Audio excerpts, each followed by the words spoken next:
శ్రోతలందరికీ నా నమస్కారం. కథా ప్రయాణానికి స్వాగతం. నేను మీ అనసూయ. ఈ మంగళవారం నాటి మన భానుమతి రామకృష్ణ గారి మరో చిలిపి ముచ్చటతో మీ ముందుకొచ్చాను. కథ పేరేంటంటే అత్తగారు ball point pen.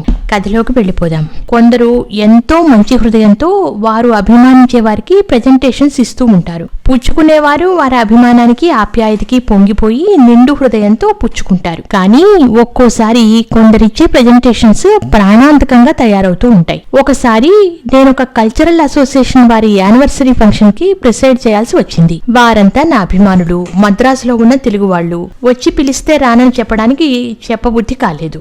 George town వైపు ఉన్న తెలుగు వాళ్ళంతా ఏనాడో మద్రాసులో స్థిరపడ్డవాళ్లు. వాళ్ళు మాట్లాడే తెలుగు అరవ తెలుగు అనాల్సిందే. అసలు తమిళనాడులో ఉన్న చాలా మంది తెలుగులకున్న తెగులు ఏమిటంటే వారు తెలుగు వారమని చెప్పుకోవడానికి భయము, అవమానము, చిన్నతనము. రండా మీర్దా నిండా బాగా పాడతారే, ఓ పాట పాడండి మీ. ఇది వారి తెలుగు వరస.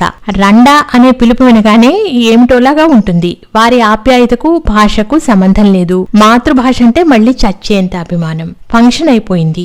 వాళ్ల నాటకాల్లో పాల్గొన్న వాళ్లందరికీ బహుమతులు పంచడం అయింది. బహుమతులతో పాటు ఆ వ్యాపారస్తుల్లో బాల్ పాయింట్ పెన్నులు తయారు చేసే కంపెనీ వారు అక్కడ అందరికీ తలకొక బాల్ పాయింట్ పెన్ను ప్రజెంట్ చేశారు. ఎంతో అభిమానంతో ఆ ప్రెసిడెంట్, సెక్రటరీ ఆ బాల్ పాయింట్ పెన్నులు నాకు రెండిచ్చారు. ఒకటి చాలు వద్దన్నా వినకుండా మా ఇంట్లో ఎవరికైనా ఇవ్వమని ఇచ్చారు. వాళ్ల అభిమానానికి ఎంతో ఆనందపడిపోతూ తీసుకొచ్చాను. ఆ బాల్ పాయింట్ పెన్నులు చూడటానికి చాలా అందంగా ఉన్నాయి. పెన్నుల్లో ఒకటి మా చెల్లెలి కొడుక్కి, ఒకటి మా అత్తగారికి ఇచ్చాను.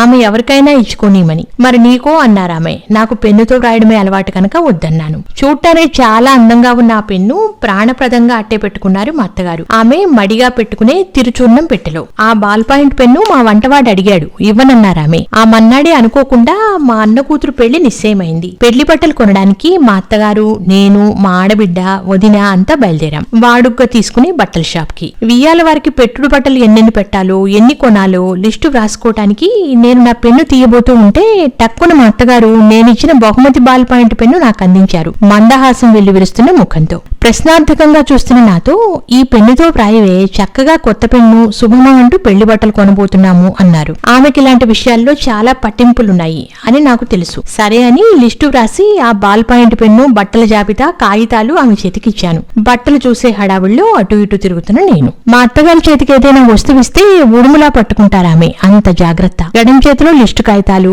బాల్ పాయింట్ పెన్ను గట్టిగా పట్టుకుని ఆమె కూడా మాతో పాటు బట్టలు చూస్తూ ఆమె కాలంలో కొన్నాడు చీరలు ఎట్లా ఉండేవో, ఆమె పెళ్లికి వాళ్ళ నాన్నగారు ఎట్లాంటి చీరలు కొన్నారో, వాటి విలువ ఈనాడు ఎంత ఉంటుందో చెప్తూ పట్టు చీరల దగ్గర నిలబడ్డారు. నేను మరోవైపు వెళ్లి మగవాళ్ల పెళ్లి బట్టలన్నీ కొని పట్టు చీరలు చూస్తున్న మా అత్తగారి దగ్గరికి వచ్చాను. మంచి పెద్ద పెద్ద జల్తారు చీరలు తీయమని చెప్పవే, మా కాలంలో కంచి పట్టు చీరలు మోయలేకపోయేవాళ్లం. చూడు ఎట్లా ఉన్నాయో ఈ పట్టు చీరలు పల్చగా అంటూ ముందున్న చీరలు తోశారు నా వైపు. పెద్దమ్మగారు చెప్పే చీరలు కూడా ఉన్నాయమ్మా, టెంపుల్ శారీస్ అంటారు వాటిని ఈ కాలంలో అంటూ పెద్ద పెద్ద సరిగి పట్టు చీరలు అలమారాలోంచి తీసి మా ముందు పడేశాడు అంగడివాడు. ఆ చీరలన్నీ తిరిగేస్తూ ఎంత ఒక్కో చీర అన్నారు మా అత్తగారు. 600, 700 అన్నాడు. అబ్బో మా కాలంలో 200ది ఒక్కో చీర అంటూ మా అత్తగారు ఒక్కొక్క చీర చేతుల్లోకి తీసుకుని బరువు చూసి కింద పడేయటం మొదలెట్టారు. నాకు ఆ చీరల్లో ఎర్ర టెంపుల్ చీర నచ్చింది. తీసి చూడబోతే 2 నల్లటి సిరా మరకలున్నాయి. అదే మాదిరి ఇంకో చీర తీసి చూస్తే దాని మీద మరకలున్నాయి. పక్కనున్న చీరలు చూశాను. ఆ చీరల మీద సిరా మరకలున్నాయి. కొట్టువాడు కంగారు పడుతూ ఆ మరకలు ఎట్లా వచ్చాయా అని తిరగా బోర్లా వేసి చూడటం మొదలెట్టాడు చీరలన్నీ. భలే వాడివే, ఎవరూ కొనని చీరలు మా నెత్తికి అంటగట్టాలని చూస్తున్నావా అన్నారు మా అత్తగారు అంగడివాడి వైపు కన్నెర చేస్తూ. అబ్బే లేదమ్మా, కొత్త ప్యాకెట్ ఈ రోజే విప్పాము, ఇంకా వెలలు కూడా వేయలా అన్నాడు కంగారు పడుతూ. వెలలు మనుషుల్ని చూసి వేస్తారులే, దానికేం గాని మరకలేమిటంట? శుభమా అంటూ పెళ్లి కొనేవి ఇట్లాంటివి కొనమంటావా? మాకు నచ్చిన 2 చీరల్లోనూ సిరా మరకలున్నాయే, వేరే ఇట్లాంటివి లేవా అన్నారు మా అత్తగారు. అంగడివాడికి అప్పటికే ముచ్చెమటలు పోసాయి గాబరాతో. ఇంతేనమ్మా, ఇక లేవు ఇలాంటి చీరలు. ఈ ప్యాకెట్టే వచ్చింది ఈ రోజు, మిగతావన్నీ అమ్ముడైపోయినాయి. తీసుకోండి మీకు నచ్చితే, ఆ మరక మేము ఎత్తేసి ఇస్తాము అన్నాడు. ఆ ఈ మరకల చీరలు మమ్మల్ని తీసుకోమంటావా? భలే వాడివే, ఈ చీరలు నువ్వే ఉంచుకుని మాకు మంచివివ్వు, చూడకపోతే నెత్తికి కట్టేవాడివేగా అంటూ మా అత్తగారు అంగడివాడి మీద మండిపడ్డారు. ఊరుకోండి, వాడుగ్గా తీసుకునే చోటు ఏమైనా అనుకుంటారు అని ఆమెతో రహస్యంగా చెప్పడానికి ఆమె దగ్గరకు వచ్చాను. ఆమె కట్టుకున్న పావురాయి రంగు పట్టుచీర పమిట మీద అలాంటివి సిరామరకలున్నాయి చాలా చోట్ల. నాకు చటుక్కును గుర్తొచ్చి, అత్త మీ చెయ్యి చూపించండి అన్నాను. ఆమె ఎడం చెయ్యి విప్పి చూస్తే చెయ్యి అంతా బాల్ పాయింట్ పెన్ను సిరామయం. నా గుండె గతుక్కుమంది. అన్ని చీరల ఖరీదు ఇమ్మంటారేమోనే. నాకు గాబరాతో ముచ్చెమటలు పూశాయి. అంగడివాడి ముఖం నల్లబడ్డది. మా అత్తగారు డేంజర్ గ్రహించి మెల్లగా వెళ్లిపోదాం రావే అన్నారు నా చెవి దగ్గరకొచ్చి. నాకు నవ్వొచ్చింది. ఈ విషయం పెడిసిందంటే పెద్దవాళ్లు పిల్లి కళ్ళు మూసుకుని పాలు తాగిన విధంగా నడుచుకుంటారు. మా అత్తగారి చేతిని, మా అత్తగారిని అంగడివాడు గుర్రును చుట్టం గమనించాను. మా అత్తగారు అసలు ఏమీ జరగనట్లే వాడి వైపు చూడకుండా, బంగారం లాంటి నా చీర పాడైందే, కొత్త చీర అంటూ వాపోవడం మొదలెట్టారు. నేను అంగడి వాళ్ల చీరలన్నీ పాడయ్యాయే, ఏమిటి మార్గం అనే ఆలోచనలో పడ్డాను. వాళ్ళేదో ఆ మరకలు తీసేసుకుంటామన్నారుగా, మనం పోదాం పదవే, ప్రతిదీ సింగినాదంగా బాధపడతావు, పైమడత లోపలికేసి వాళ్ళు అమ్మేసుకుంటారులే పద అన్నారు మా అత్తగారు. నా మనసు ఒప్పుకోలేదు. దోషుల అంగడివాడ వైపు చూడటానికే భయపడుతూ మీ యజమాని పిలువు అన్నాను. తక్షణం పిలుచుకుని వచ్చాడు.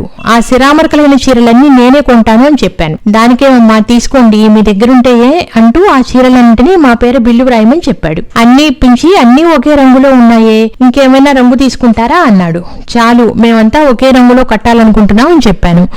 దాదాపు 2000 రూపాయల బాల్ పాయింట్ పెన్ సిరామరకల చీరలు కొన్నాం. మిగతా కొద్దిగా వియ్యాల వారికి మంచి చీరలు కొన్నాం. బయటకు వచ్చేటప్పుడు మా అత్తగారు, ఆ బాల్ పాయింట్ పెన్ను ఎవడో కుర్రాడికి రాసుకోరా, పెన్ను కొత్తదే, త్రాష్ట పెన్ను, నా చీర పాడు చేసిన చాలక 2000 వదిలించింది అంటూ ఆ పెన్ను అడిగిచ్చింది. నాకు అంత మనస్సికాకులను పొట్ట చెక్కలయ్యే నవ్వు వచ్చింది. మా అత్తగారు సాధారణంగా బాగా ఉండేది, మంచిది, ఎవరికి చూస్తూ చూస్తూ ఇవ్వరు. చాలాసార్లు మా పక్కింటి అరవాళ్ళకి ఆమె చేసిన చేగోడీలు వారం రోజులయ్యాక పిలిచి ఇస్తూ చెప్పేది. చేశాను, మా పిల్లలు నోటబెట్టలేదు, మీ పిల్లలకి ఇవ్వు అని ఇచ్చేది. నాకు ఆ సమయంలో ఆమె చేగోడీలు గుర్తొచ్చాయి.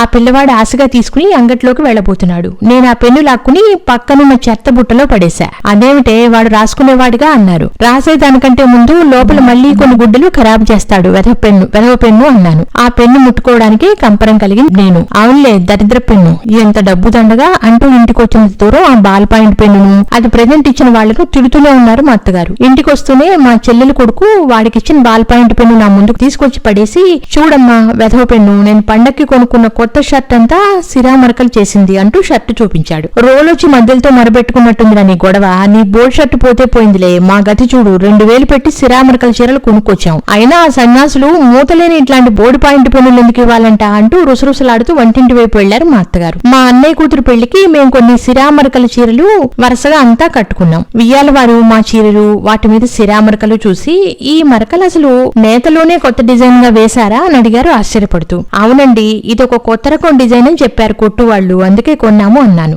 అలాగా, అయితే ఇలాంటివి మాకు 2 తెప్పించి పెట్టండి అన్నారు. ఇక దొరకవండి, వాళ్ళ దగ్గర స్టాక్ అంతా మేమే తీసుకొచ్చేసామని నేనంటుంటే మా అత్తగారు ఉండలేక ఏదో పని ఉన్నట్లు లోపలికి వెళ్లిపోయారు. విన్నారుగా ఈ అత్తగారు బాల్ పాయింట్ పెన్ను అనే సరదా ప్రాసనాన్ని. వచ్చే వారం ఇటువంటిదే మరో మంచి కథతో మీ ముందుకొస్తాను. అంతవరకు సెలవు, నమస్కారం, ఉంటాను.